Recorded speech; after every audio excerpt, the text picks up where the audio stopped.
जय शिवराय भावांनो, ज्या घरकुलधारकांचे पैसे आलेले नाहीत, कारण बरेच घरकुलधारक हे माझा पहिला हप्ता आला नाही, कोणी म्हणतं दुसरा आला नाही, कोणी म्हणतं तिसरा आला नाही, कोणी म्हणतं राज्य शासनाचा 50,000 रुपयाचा आला नाही.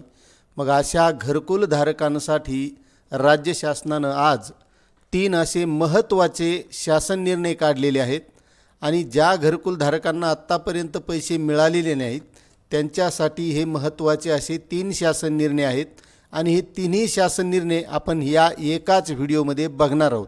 त्यामुळे व्हिडिओ थोडा मोठा होईल, पण तुम्हाला मिळणार आहेत का नाही हे तुमच्या लक्षात येईल. कारण या तिन्ही शासन निर्णयामध्ये वेगवेगळ्या प्रकारचा निधी आहे, वेगवेगळ्या घरकुलधारकांसाठी आहे.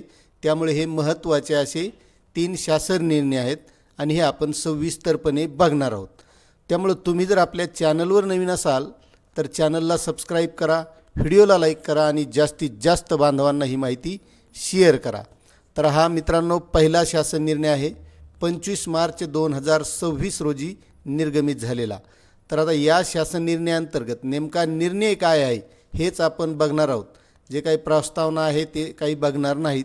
त्यामुळं प्रधानमंत्री आवास योजना ग्रामीण अतिरिक्त राज्य हिस्सा या योजनेसाठी अनुसूचित जाती घटकाकरिता सन 2025-26 या आर्थिक वर्षात लेखाशीर्ष या लेखाशीर्षाअंतर्गत 25 कोटी इतका नियत व्यय सुधारित अंदाजाने मंजूर असून 15 लाख निधी खर्च झाला आहे.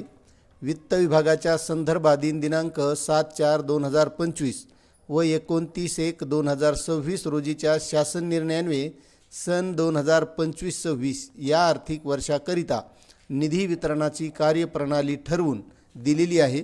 ग्रामीण विकास विभागाच्या प्रस्तावास अनुसरून प्रधानमंत्री आवास योजना ग्रामीण अतिरिक्त राज्य हिस्सा या योजनेसाठी वित्त विभागाने दिलेल्या मान्यतेनुसार सन 2025-26 या आर्थिक वर्षाकरिता या लेखाशीर्षाअंतर्गत या उद्दिष्टाखाली 10 कोटी इतका निधी प्रशासकीय विभाग प्रमुख म्हणून प्रधान सचिव ग्रामविकास विभाग यांना अर्थसंकल्पित निधी वितरण प्रणालीवर वितरित करण्यास मान्यता प्रदान करण्यात येत आहे. विभाग प्रमुख नियंत्रणाधिकारी यांनी अनुसूचित जाती घटकासाठीचा निधी त्याच घटकावर खर्च होईल याची दक्षता घ्यावी, जेणेकरून शासनाला योजनावर होणाऱ्या खर्चावर सनियंत्रण ठेवता येईल. असा हा एक शासन निर्णय आहे. त्यानंतर आता दुसरा शासन निर्णय आपण बघू. तर हा सुद्धा शासन निर्णय 25 मार्च 2026 रोजीच निर्गमित झालेला आहे. आता आपण प्रस्तावना काही वाचणार नाहीत, नेमका शासन निर्णय काय आहे तो बघू. तर केंद्र पुरस्कृत प्रधानमंत्री आवास योजना ग्रामीण टप्पा 2 तसेच विविध राज्य पुरस्कृत ग्रामीण घरकुल योजनेअंतर्गत सन 2024-25 मध्ये प्राप्त उद्दिष्टामधील सर्वसाधारण प्रवर्गातील मंजूर घरकुल लाभार्थ्यांकरिता अतिरिक्त राज्य हिस्सा 100% या योजनेकरिता ग्रामविकास विभागाअंतर्गत सन 2025-26 या आर्थिक वर्षात पुरवणी मागणीद्वारे अर्थसंकल्पीय केलेल्या तरतुदीमधून एकूण ₹30 कोटी मात्र इतका निधी सदर योजनेकरिता वितरित करण्याच्या प्रस्तावास मान्यता देण्यात येत आहे. आता हा जो काही 30 कोटी निधी आहे हा राज्य हिस्सा 100% आहे आणि सन 2025 या आर्थिक वर्षामध्ये याची तरतूद केली आहे. तर इतका निधी अर्थसंकल्पीय वितरण प्रणालीद्वारे BDS संचालक राज्य व्यवस्थापन कक्ष गृहनिर्माण यांच्याकडे खालील लेखाशीर्षाअंतर्गत वितरित करण्यात येणार आहे. हा झाला दुसरा शासन निर्णय. आता जो तिसरा शासन निर्णय आहे तो आपण बघूया. हा शासन निर्णयसुद्धा 25 मार्च 2026 रोजी निर्गमित झालेला आहे. प्रधानमंत्री सर्वांसाठी घरे ही केंद्र सरकारची योजना आहे आणि या योजनेअंतर्गत या घरकुलधारकांना हा निधी मिळणार आहे.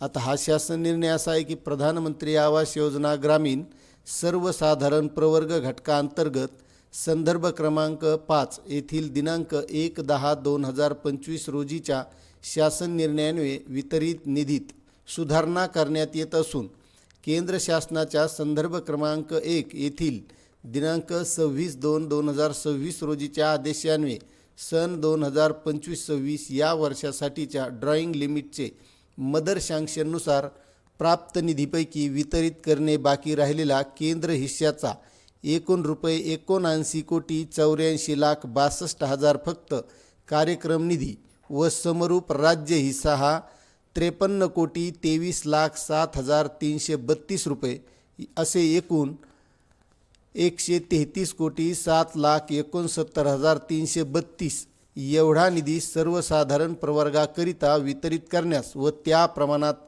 खर्च करण्यास शासन मान्यता देण्यात येत आहे. असा हा 3 शासन निर्णय आहेत. या 3 शासन निर्णयाअंतर्गत या घरकुलधारकांना निधी वितरित केला जाणार आहे. आता मित्रांनो, या अगोदरसुद्धा बरेचसे घरकुलचे शासन निर्णय आलेले आहेत, ते सुद्धा आपण बघितलेले आहेत. तुम्ही जर बघितले नसतील तर ते सुद्धा बघू शकता. त्यामुळे हे शासन निर्णय तुम्हाला कसे वाटले नक्कीच कमेंट करा. चॅनलवर नवीन असाल तर सबस्क्राईब करा, व्हिडिओला लाईक करा. धन्यवाद.